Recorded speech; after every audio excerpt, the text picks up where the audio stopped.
আজকে class 9-এর exam হচ্ছে English.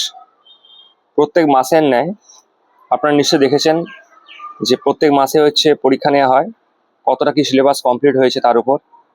আর এপ্রিলের 1 এপ্রিল থেকে সমস্ত স্কুলেই প্রায় হচ্ছে এক্সাম নেওয়া হবে ফার্স্ট সামেটিভ। তো সেই ফার্স্ট সামেটিভের কথা মাথায় রেখেই আজ কিন্তু এক্সাম চলছে স্টুডেন্টদের।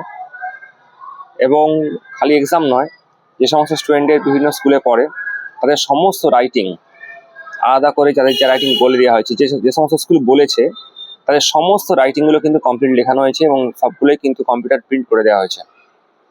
তো ওদের পরীক্ষার রেজাল্ট রোববার বার করে দেওয়া হবে। আশা করছি প্রত্যেকবারে যেরকম এই পরীক্ষার আগে আমার কাছে পরীক্ষা যেরকমভাবে নেওয়া হয়, যথেষ্ট এগুলো লাভবান হয় স্টুডেন্টরা এবং তার ধারা যেন অব্যাহত থাকে। সবার পরীক্ষা নিশ্চয়ই ভালো হচ্ছে। আজকে ক্লাস 9-এর ইংলিশ এক্সাম থেকে এই ভিডিওটা করা হয়েছে।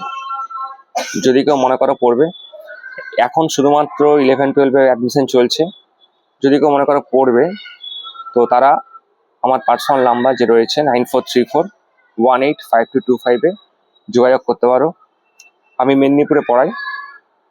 অ্যাড্রেসটা হচ্ছে ভারত সেবাশ্রম সঙ্গে ঠিক সামনে আস্থা ইংলিশ টিউশন।